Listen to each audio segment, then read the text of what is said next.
तो Spearman rank correlation coefficient, so this is it is a non parametric measure of correlation.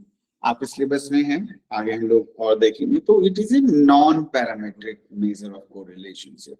Non parametric क्यों है? जैसे मैंने बताया कि नॉन पैरामेट्रिक वो है जो नॉन प्रोबेबिलिटी कर्व को फॉलो करते हैं। यूजुअली आपका रेशियो और इंटरवल स्केल्स में होता है, लेकिन यहाँ अगर नाम नहीं देखें तो क्या है, दैट इज ए रैंक।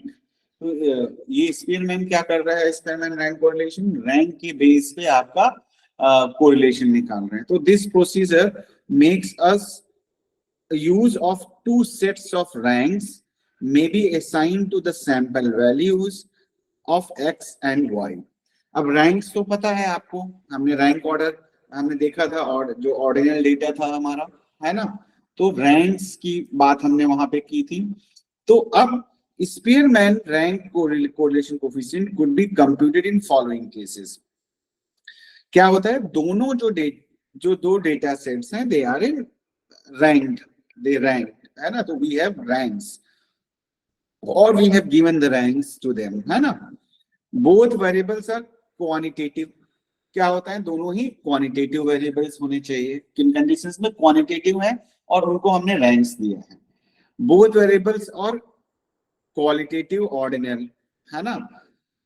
उस केस में भी हम कर सकते हैं, डायरेक्ट ऑर्डर्स में है तब भी कर सकते हैं। अगर क्वांटिटेटिव में है तो, अगर क्वांटिटेटिव है तो उसको हम रैंक्स दे लेंगे कि भाई कितने मार्क्स किसके आए हैं। So one variables is quantitative and other is qualitative और ऑर्डिनल। तीसरा केस क्या है, जहां पे एक क्वालिटेटिव है और एक क्वांटिटेटिव है, ठीक है। तो उस केस में भी हम कर सकते हैं, यानी कि दोनों के दोनों क्वालिटेटिव हो या दोनों के दोनों क्वालिटेटिव है ऑर्डिनल स्केल पे है, या फिर एक क्वांटिटेटिव है और दूसरा ऑर्डिनल क्वालिटेटिव है, देन हम स्पेयरमैन रैंक कोरिलेशन कोफिशिएंट को यूज कर सकते हैं। ये बात इसलिए इंपॉर्टेंट है कि when you are designing your research and you are taking variables, so we should know where to use which test, when we will use rank order test, Spearman rank, where will we use like product movement. So you should know, because if you will not know how how these tests are designed and where you have to use these kind of tests, and कहाँ पे ज्यादा suitable है use करने के लिए, तो अगर आपको नहीं पता है तो गलतियां होंगी। Even if you know SP, जैसे एसपीएसएस की बात कर रहे थे ना, कंप्यूटर्स की, कंप्यूटर जो सॉफ्टवेयर्स हैं to like analyze the data, so if you don't know which method like आपको यूज करना है, तो आप एसपीएसएस यूज करो। और लगाना था रैंक, स्पेयरमैन रैंक लगा दिया आपने प्रोडक्ट मूवमेंट, तो रिजल्ट तो खराब हो जाएगा। कोई रिजल्ट मतलब कोई माने नहीं बसता उसका, कुछ उसका फायदा नहीं है करने का। तो ये जो चीजें हैं ये आपको समझना इसलिए जरूरी होती है। दो, ठीक है, मैनुअल कैलकुलेशन नहीं करनी है, कोई बात नहीं, और कोई जरूरी भी नहीं है, because we have sophisticated calculators and softwares, तो क्यों हम अपना टाइम खराब करें। बट कॉन्सेप्ट आपको वो नहीं बताएगा, कॉन्सेप्ट आपको पता होना चाहिए, then only you can use. And when it is used, it is designed to measure the relationship between variables measured on an ordinal scale of measurement, and that is x and y value or in the form of ranks। ठीक है, ranks में convert भी कर लेते हैं, है ना, जैसा मैंने बताया आपको। तो कहाँ यूज होता है रैंक का, मतलब क्या है, ऑर्डर। तो ऑर्डिनल स्केल का जो डेटा होता है वहां भी। अब ऑर्डिनल स्केल क्या होता है पता है, कौन बताएगा? बार बार रिपीट हो रहा है, कौन बताएगा ऑर्डिनल स्केल क्या होती है? बोलो। लक्ष्मी, प्रेरणा, तेजस, वर्षा, अर्जुन। सर ऑर्डर में रैंक करते हैं। जैसे जैसे strongly disagree, agree, neutral, disagree, वो हम बोलते हैं। ठीक है, so it can be used as a valuable alternative to Pearson correlation, even when the original raw score on an interval or ratio scales, but the expected relationship between between the variables is not linear. तो क्या है, linear correlation हमने किया था। तो अब देखो दूसरी कंडीशन क्या होती है, कहां पे यूज कर सकते हैं, कि आपके पास डेटा तो रेशियो या इंटरवल स्केल में है, ऑर्डिनल में नहीं है, लेकिन रिलेशनशिप जो है वो लीनियर रिलेशनशिप नहीं है। जैसे एक चीज बढ़ रही तो दूसरी बढ़ रही है, that kind of thing is not there. तो रिलेशनशिप इज नॉट लीनियर। तो उस केस में भी हम ये मान के चलते हैं कि अगर एक्सपेक्टेड है कि रिलेशनशिप लीनियर नहीं है ना, तो हम क्या करेंगे, तब भी हम इसको यूज कर सकते हैं। अब आपके दिमाग में ये क्वेश्चन आएगा कि भाई इंटरवल है और रेशियो स्केल है, तो और आप एक तरफ कह रहे हैं कि ऑर्डिनल स्केल पे यूज होता है, तो ये कैसे होगा। तो इसका सिंपल सा फंडा ये है कि जो भी स्कोर्स आपके आए हैं आप उनको रैंक्स दे सकते हैं। कि सपोज स्कोर्स आए 10, 12, 15, 18, है ना, 8, तो अब क्या होगा, 8 की रैंक 1 हो गई, 10 की 2 हो गई, 12 की 3 हो गई, 15 की 4, 18 की 5। ये रैंक्स में डिवाइड कर लिया, हम बना लिया इसको रैंक्स में। तो अगर हमारा जो रिलेशन एक्सपेक्टेड रिलेशनशिप है that is not in linear form, then we can use Spearman rank model. यही दिया लिखा हुआ है यहाँ पे, in case of in it can be used as a valuable alternative to Pearson correlation, जो हमने पहले किया लास्ट क्लास में। Even when the original raw scores or an interval or ratio scales, but the expected relationship between the variable is not clear, है ना। या क्या कहते हैं, अगर वो लीनियर नहीं है, ठीक है, interval relationship but the expected relationship between the variable is not linear, अगर दोनों वेरिएबल के बीच में एक्सपेक्टेड रिलेशनशिप लीनियर नहीं है, then we can use this Spearman rank model। ठीक है, क्लियर है ये बात, समझ में आया सभी को। Yes sir. ठीक है, तो अब एक यहाँ पे कुछ एग्जांपल दिया है, देखते हैं क्या है। For example, researcher investigating the relationship between amount of practice and level of performance, कि amount of practice and the level of performance में क्या रिलेशन है। एक्सपेक्टेड है strong positive relationship, believing that more practice lead to better performance, ये मान के चल रहे हैं। But the expected relationship probably doesn't fit in the linear form. No matter how much one practices, the performance over a period of time shall become stable as it may reach its ceiling point. In such a case, Pearson correlation would not be appropriate. अब इसमें देखें कि x और y दो variable हैं, ये आपकी है परफॉर्मेंस, ये परफॉर्मेंस हो गया, और ये आपका है कि एफर्ट आपके जितने लग रहे हैं इसके अंदर, है ना, या प्रैक्टिस। तो जैसे जैसे आप प्रैक्टिस बढ़ाते जा रहे हैं, आपकी परफॉर्मेंस भी इस साइड में ऊपर चलती चली जा रही है, चलती जाए, प्रैक्टिस बढ़ती जा रही है। लेकिन एक टाइम ऐसा आएगा क्योंकि आपकी अपनी एक एबिलिटी है, मैक्सिमम वहीं तक आप पहुंच सकते हैं, है ना। तो अब एक लेवल के बाद ये रुक जाएगा और ये परफॉर्मेंस क्या हो जाएगी, ऐसे, मतलब ये मैंने ऊपर नहीं दिख रहा था इसलिए ऐसा किया कि ये यहां तक गई, उसके बाद स्टेबल हो गई परफॉर्मेंस, अब इससे ऊपर नहीं जाएगी, है ना। क्योंकि क्या है कि आपकी बॉडी का एक अपना मैकेनिज्म है, एक लिमिट से ज्यादा वो नहीं परफॉर्म कर सकती, सबका अलग अलग हो सकता है, ठीक है। तो अब कोई 6 फीट का 7 फीट का आदमी है, वो लॉन्ग जंप करता है तो डेफिनेटली वो ज्यादा जाएगा, और एक 5 फीट का करेगा तो वो एक लिमिट से ज्यादा नहीं जा पाएगा, है ना। तो सिमिलर, तो एक आ गया आपका कि लीनियर नहीं है, ये हमेशा ऐसा नहीं होगा कि ये बढ़ता ही चला जाएगा इस तरीके से, एक पॉइंट आएगा जहां पे स्टेबल हो जाएगा। तो ये क्या है, ये एक्सपेक्टेड रिलेशनशिप है जो लीनियर नहीं है। तो इस केस में आप रैंक मॉडल यूज कर सकते हैं, है ना, वहां पे आप ये मेथड हम यूज कर लेंगे। तो in such case Pearson correlation would not be appropriate. तो यहाँ पे पियर्सन कोरिलेशन ज्यादा बेहतर नहीं होगा, तो स्पीयरमैन रैंक हम करेंगे। In this situation, the Spearman correlation can be used to obtain measure of consistency of the relation independent of its specific form. तो किसी भी तरह का फॉर्म हो रिलेशनशिप का, लीनियर हो या कर्वी लीनियर हो, जो भी है, तो उस रिलेशनशिप को अगर हमें देखना है तो हमें ये रैंक ऑर्डर हम यूज कर सकते हैं।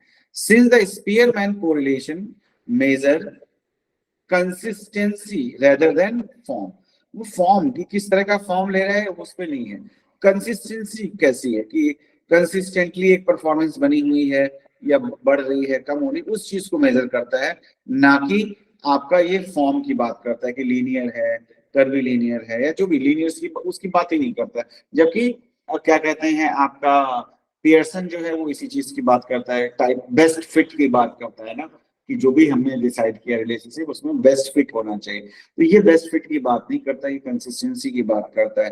therefore it could be used as it is based on the principle that two variables are consistently related, their ranks will linearly related।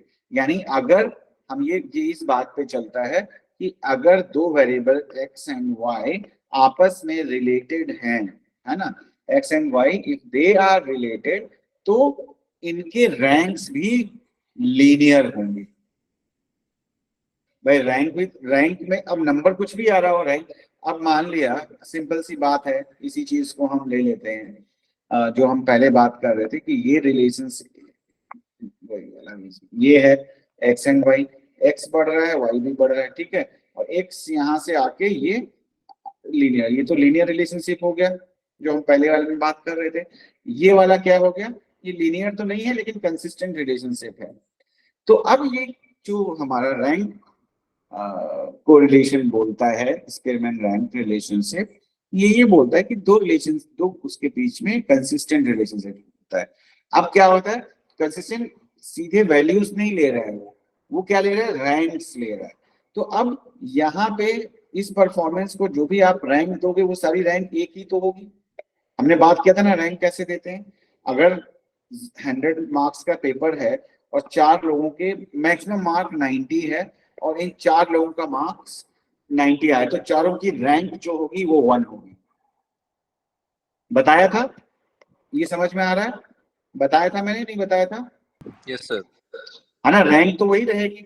तो अब क्या है कि अब अगर डायरेक्ट स्कोर्स बोलेंगे परफॉर्मेंस के, तो क्या होगा, लीनियर रिलेशनशिप फिट नहीं बैठेगा, क्योंकि एक टाइम के बाद वो स्टेबल हो जाएगा, लेकिन रैंक तो वही रहेगी।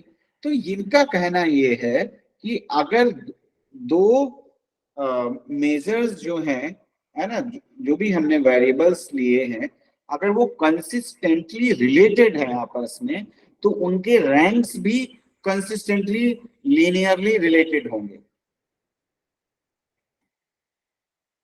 आया समझ में, कॉन्सेप्ट कहां से आया? मेरा मेन फोकस है कॉन्सेप्ट समझ में आया कि नहीं आया। वर्षा, तेजस, प्रेरणा, लक्ष्मी, समझा यस सर। कॉन्सेप्ट समझ रहे हैं? रैंक क्या है, रैंक तो फिक्स हो जाएगी, डेटा स्टेबल हो जाएगा। तो अब उसके बीच में रिलेशनशिप क्या है उसको ज्यादा बेहतर तरीके से ये कर सकता है। तो कॉन्सेप्ट जरूर समझो, कोई भी टेस्ट आप यूज कर रहे हैं तो उतना ही बेहतर तरीके से आपको स्टैट आ जाएगी। और दिस कोई ऐसा रॉकेट साइंस नहीं है, that is only the day to day things, है ना, थोड़ा सा कॉमन सेंस है, दैट्स इट। तो thus if one wishes to measure the consistency of a relationship of for a test of a score, one can simply convert the score to rank and then use the Spearman correlation measure the correlation for the rank data. The degree of the relationship for the rank provides measures of degree of consistency for the original scores. तो क्या है कि data हमारे पास नहीं है ranks में, तो हमारे पास दो डेटा है, दोनों डेटा को हम रैंक कर लेंगे। सिंपल होता है रैंक करना, रैंक करने के बाद उनके बीच का कोरिलेशन निकाल लेंगे, वो हमारा स्पीयरमैन रैंक कोरिलेशन हो जाएगा। So when there is a, तो क्या करते हैं, कन्वर्ट कर लेते हैं स्कोर्स को। When there is a consistently one directional relationship between the two variables, the relationship is said to be monotonic. यानी अगर एक ही दिशा में जा रहे हैं दोनों के दोनों, तो that is monotonic हम कहलाएगा वो। अब प्रोसीजर क्या होता है to calculate rank correlation, Spearman correlation, ठीक है। तो rank the value of x from 1 and to n where is the number of the pairs of values of x and y in the sample। तो simple सा है कि अभी दिया हुआ एग्जांपल भी दिया हुआ कहीं पे, आई थिंक ना, हाँ दिया है, ठीक है। तो क्या है कि हमें रैंक करना है x और y को 1 to n, यानी जितना भी नंबर है वहां तक। Rank the values of y from 1 to n, x का किया, देन y का किया। Compute the value of di for the pair of observation bye subtracting the rank of 1 from the rank of 2, मतलब x and y। यानी rank जो आ गया, मान लिया एक का रैंक 1 आया, एक का 2 आया, तो 1 माइनस 2 करके तो y माइनस x हम ऐसे कर देंगे, ठीक है। तो अब ये निकालेंगे कि क्या कहते हैं, एक रैंक को दूसरे रैंक से, जैसे वहां पे डिफरेंस निकाल रहे थे मीन डिफरेंस, उसी तरह से यहाँ पे दोनों के रैंक के बीच का डिफरेंस हम निकाल लेंगे। Square each di and compute di2 which is the sum of squared values। अब देखो वही चीजें हैं, सारा कुछ नया नहीं है ना। अगर आप देखोगे the only thing is original data is replaced by the ranks, that's it. तो अब हमारा फॉर्मूला क्या हो गया, आर एस, इसको हम बोलते हैं स्पीयरमैन है तो एस यहाँ पे लगाते हैं, उसको सिर्फ आर से लिखते थे हम पियर्सन को। तो 1 माइनस मैक्सिमम वैल्यू 1 होता है, तो 1 माइनस क्या है 6 sigma D I square. D क्या है, डिफरेंस है आपका, किसका डिफरेंस है, रैंक, दोनों डेटा के रैंक्स का जो डिफरेंस है वो डी आई है। एन आपको पता है क्या, total number। The value of RS denotes the magnitude and nature of association, giving the same interpretation as simple R, है ना। सिंपल R जो आपका है उसी तरीके से यहाँ पे किया। तो RS denotes the magnitude, nature of association, giving the same interpretation as simple R, यानी जो हम सिंपल कोरिलेशन निकाला हमने पहले लास्ट क्लास में हमने डिस्कस किया, तो सेम सिमिलर है ये भी, ऐसा नहीं है कुछ इसका अलग है। अब एक एग्जांपल यहाँ पे दिया हुआ है, लेट्स अंडरस्टैंड दैट एग्जांपल। तो हम देखते हैं, in a study of the relationship between level of education and income in the following data obtain, find the relationship between them and comment. तो सैंपल के नंबर्स कितने हैं, ABCDEFG तक है, कितने हो गए 3 3 6 7 है ना, 1 2 3 4 5 6 7, टोटल 7 नंबर है, तो n हमारा 7 हो जाएगा।